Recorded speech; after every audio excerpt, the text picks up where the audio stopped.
Coffee with Karim podcast. You know, post-Renaissance Enlightenment. You remember history, humanities we did, right? Yeah. Of course, all of it, every single class, Karim. The word mind today, Shafiq, is just the modern term for soul, by the way. This is actually documented. You can see this in Western historical evolution, right? Now, so when we say mind, we're just talking about what? My essence. Me. I am me. I'm in here. I talk to myself, right? My thoughts are simply the speech that my soul has with itself, right? So a beautiful way it's been said is we're not human beings having a spiritual experience in this world, Shafiq. No, we're spiritual beings having a human experience. That's so interesting. Right? And here's the proof. Doesn't Allah subhanahu wa ta'ala create us before we came into the body, the physical body? Yes, we existed as in the realm that we did, and we all testified to Allah before we got here. Aren't we all going to exist and continue when you die? Basically, Shafiq, you leave, but your body stays. That's death. You continue on in your awareness. It's just a different form. You're just not now welded to this body, which is where we get the ego, right? So bringing it back to identity is the egoic identity is how I see myself as attached to the body. Right. And why is it, and I don't know if you know the answer to this, but why is it that we don't recall that moment where we testified to Allah? You know, why doesn't the nafs or the ruh or whatever remember that it did that? Right? Because I don't remember that. I don't think you do either. I asked Dr. Muhammad Ghilan the same question when I interviewed him a few months back. And you know, his response to that question was, no, it's like dhikr of Allah, right? Like why does Allah say uthkuru rabbuk, right? Do dhikr, salah, this and that. It's all about remembrance and recalling. And Shafiq, you don't remember and recall something that you never knew. That's called learning something new. Right. So why does Allah use that word? Because it is imprinted in us. That's why you and I have had those moments where it's clear as day that, dude, Allah's real. Like a few synchronicities happen. You're like, dude, there's a God out there. I mean, I've heard even non-Muslim friends be like, dude, there's definitely something out there, man. Because this is not a coincidence. This is not statistical chance or whatever, right? There's something managing all this. Right? So it's known in us. It's just that it's not always triggered or brought out, right? Or nourished, more important. It's like saying every person is stupid. No, they're not. It's just that if they don't have a good education or good support system, you're not nourishing their inherent intelligence.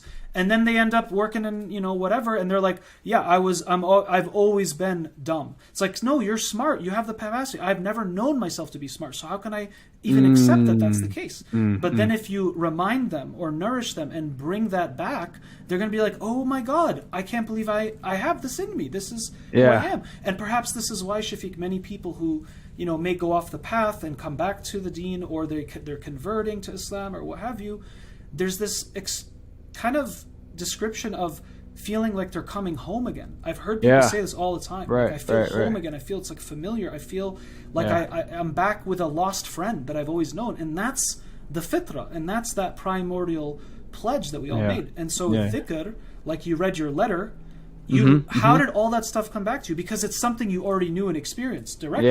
It was just a long time ago.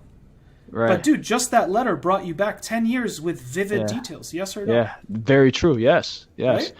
Going back to the two meanings, you said one was prescriptive, right? God said this, and that. What's the second one? You never dove into that. So the second one is descriptive with a D. Descriptive. So prescriptive is Allah saying, here is the meaning, the grand meaning and purpose of life for all you human beings. Okay. Regardless of everything, gender, race, height, weight, what time or age you're born in. This is your purpose. This is the prescriptive meaning. Descriptive meaning is, now I need to take that and cultivate my own manifestation of fulfilling that relationship and pledge to Allah subhanahu wa ta'ala. So in other words, he gave me this gift of consciousness and existence, and that's why Deen or Islam, it's called Deen because it's connected to the word for dain, like you have a debt. Basically, Allah loaned you or gave this gift to you, and this is we're indebted now to God. Because God said, where were you 50 or 100 years ago? Right? I mean, if he didn't create my ruh and your ruh in the unseen, there would be zero existence. So now you and I are here talking and thinking and feeling and wanting and not. That in and of itself is the most priceless gift, the gift of life. Hence why the nafs is so precious, etc. So descriptive meaning is about, all right, how do I become the best version, be the best Muslim that I can, be the best man or woman or whatever I can, and harnessing Islam as my toolkit and instrument to do that.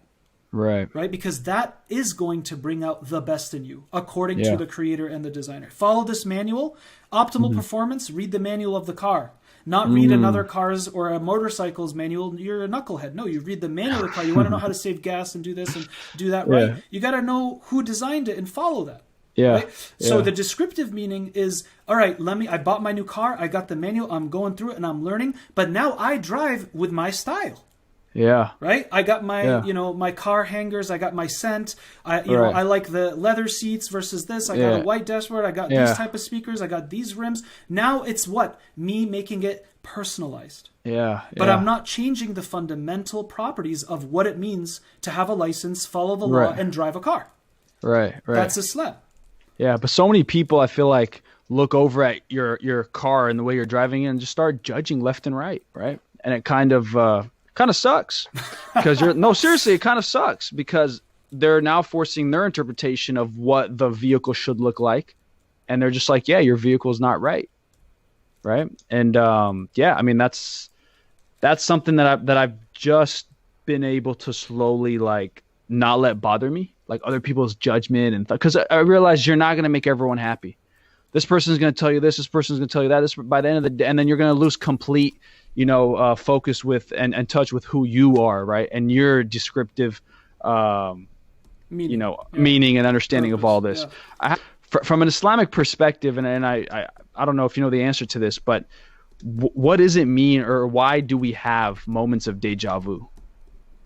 I want your take on that. I thought about that too, and again, this is just Brother Karim's response, guys. Don't put it in the books or anything like that. But the way I see it is like this: if Allah Subhanahu wa Taala is Al Hayyul Qayyum, He is born, never born, and never dies. He eternally exists. Okay. And God's knowledge is absolute and perfect, which means He knows all things at once. Again, nothing new is going to happen outside of Allah's knowledge. It's only pertaining to our perspective. There's no time and space with God. That's a created thing, right? So if all that's true, when I make deep dua or I'm really close to God in my relationship with Him, right? Or salah, or these times when, we've all felt those kind of epiphanies or insights, or for some reason, like, I know people like, dude, you just see a sister, at a masjid, and you're like, I don't know what it is, man, but something tells me I'm going to marry that woman. And you're not even like, let's say like, oh my God, look at how beautiful, you're not even, drawn by her. It's just, you see her and there's this voice that goes, that's your future wife, for instance, right? And then subhanAllah, the conditions line up and 2 years later, you met past with that person and you ended up getting married. And so there's like these types of things, like I feel like I've been here before, deja vu, this happened before, or you pick up on these powerful intuitions or epiphanies or even visions, right? And this is accessible but the human being. And I think the way I've kind of made meaning of that is that if Allah's eternal, has absolute knowledge, you and I are the opposite of those things, but our relationship allows us to connect to God, and we tap into God. There's now a co-participation and even, spiritual union with the presence of Allah. Hence why Allah says, "Udhkuruni adhkurukum," right? Remember me and I'll remember you. That's basically God saying, if I'm on your mind, you're going to be on my mind. That's what Allah's telling us. Right? Allah says, I know what you whisper to yourself. Call upon me, I'll answer, etc., etc., etc. So there's a lot of intimacy and personalization that we need to have with Allah. So when we start doing that, Shafiq, some of Allah's, barakah, that He blesses us with, rubs off on us or gets sent down. So you're able now to have visions, have these deja vus, or what I like to call you're experiencing the vibrations or the echoes of eternal knowledge. Right? So because think about it, everything's already known to God. It's just not known to you and me. Right. But if I step into a room and it's like super deja vu, or I have one of these vivid visions that come true, that's Allah also, in my opinion, showing us proof that I exist. Boom, there it is. Yeah, your ruh is a powerful thing. Yeah. And imagine how many resources, superpowers even, to a degree, you can get from that relationship with me. What are you waiting for? You're going to tap into textures of reality that are beyond the concrete, in-your-face, surface-level understanding of, the world, which is what isn't, that's a very one-dimensional thing. So you start to get through that. So maybe that's how I see it, as that eternal echoes. Or these eternal, eternality is kind of burning through the veils of this time-space dunya world. Yeah. And then you and I get a glimpse of that for a moment. And then it re-triggers the fact that we know we're also everlasting. And this is my last point, because it's trippy too. Yeah. Allah's eternal, which means no beginning, no end. Right. You and I are considered what they would call everlasting, which means we had a beginning, but it's not going to stop after this. Right. Right? Right. But right. here's the other nuance that, people don't usually think about. When you take it a step further, you also are eternal. How? Uh-huh. I'll give you a hint. It's connected to Allah's knowledge. I mean, God knew he was going to create you. And he created. Exactly. You were always in the knowledge of God. Yeah. Right? It's irrelevant when you were born. Allah, there was no day one with God, or, in the past with God. The point here is that it's all absolute knowledge at once. So you and me, subhanAllah, that is even trippy. before You're right. I'm starting ruh, to get brain farts because how trippy it is. Like, I'm hitting that point where my processor is like about to shut down because you can't really fathom, short all this. Circuitry. Exactly. But that is trippy. So subhanAllah. SubhanAllah. You've always been in Allah's knowledge. SubhanAllah. Yeah, and I think you kind of nailed it on its head when you said it's another way of God showing you proof of like I'm here, right? I'm giving you a glimpse of that, yeah, that's crazy. It's like you created the mountains, you created this, you create outer space. He tells you to think, and he tells you this, but then he gives you these little moments of little bones from heaven sometimes. Exactly. Because I remembered my Coffee with Karim podcast.